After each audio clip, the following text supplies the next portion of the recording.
Hey guys, we're back with the second video and we're here in the town of Fandolin.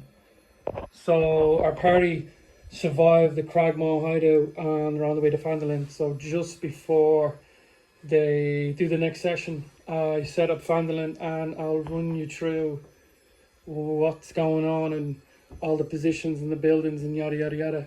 So they're going to come in from the north, which is here. Down here, and the first building they'll see to their left is Barthen's Provisions. So we have Barthen and we have Anders, I think it is, the helper.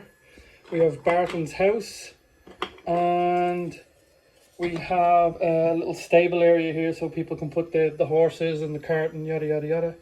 We have the smithy over here. We have the Stonehill Tavern here. So we have Toblin and his wife.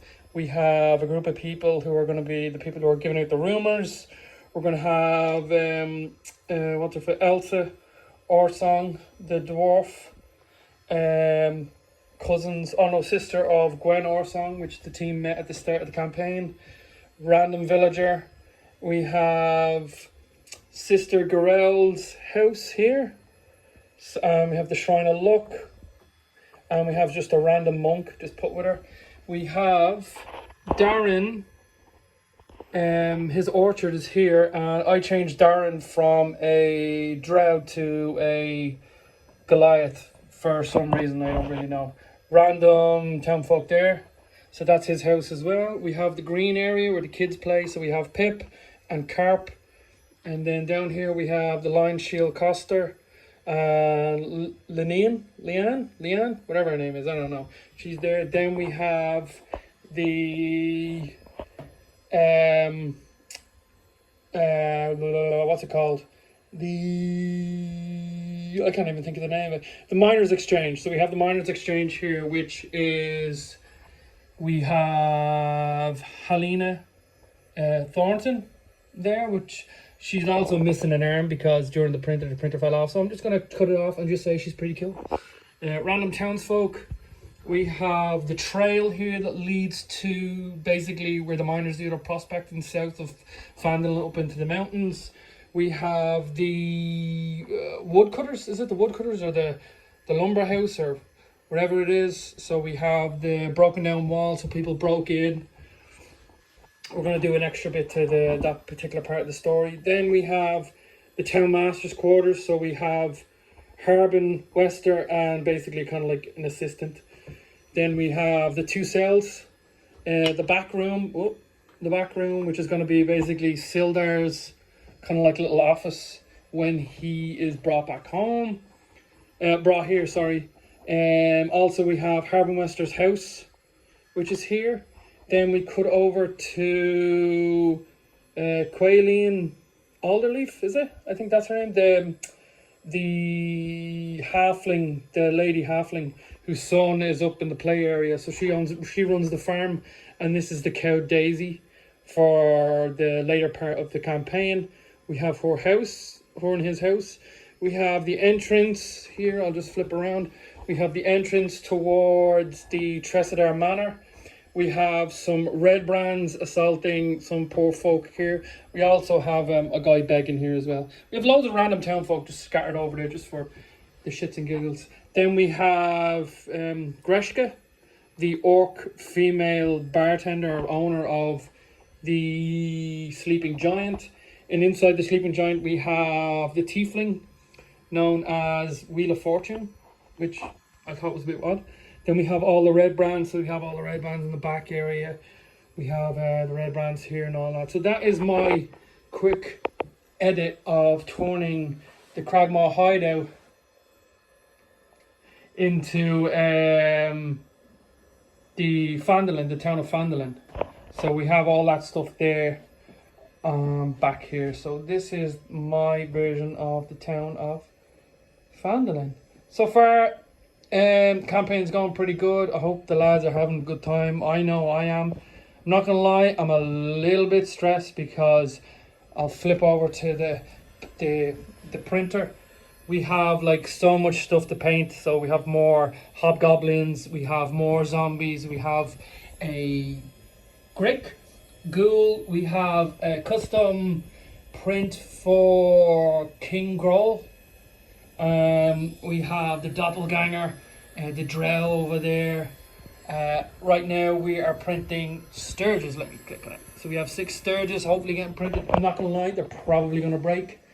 But so far so good. The team have, as I said, they just finished the hideout. They're on the trail again to Fandolin. They've seen it in the distance and they leveled up. So my current party are level 2 on the way to Fandolin. They got Sildar. They they rescued Sildar. They killed Clerg. They killed Yemek.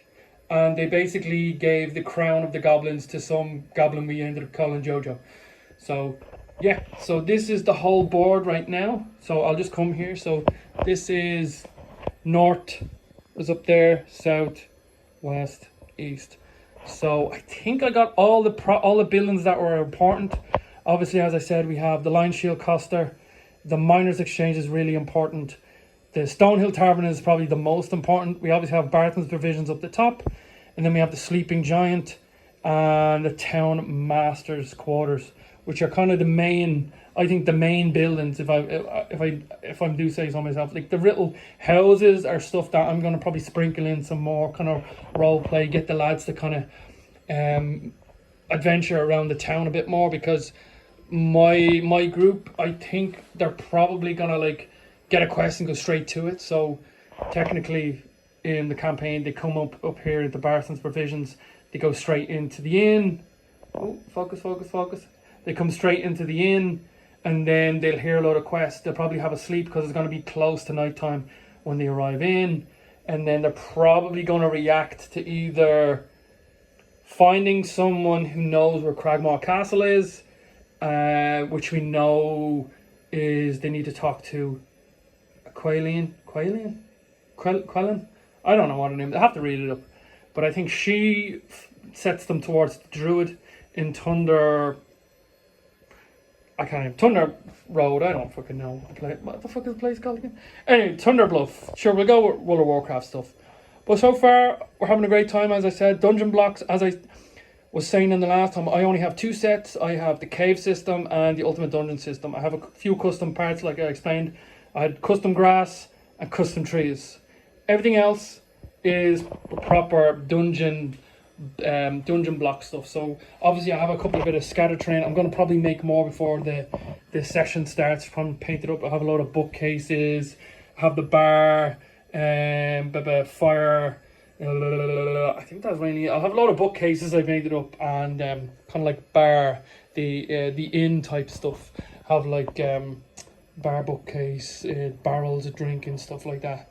But yeah, I'm going to probably print up a little bit more scatter terrain before the next session, which is in a couple of days. And I'll probably do another little video for myself. I'll put it up on YouTube or whatever it is, just to see if anyone wants to say anything. If you want to leave any comments saying like, oh, I could try this or whatever it is. Everything helps, to be honest. It really, really does. And thanks for the people who commented on the last video.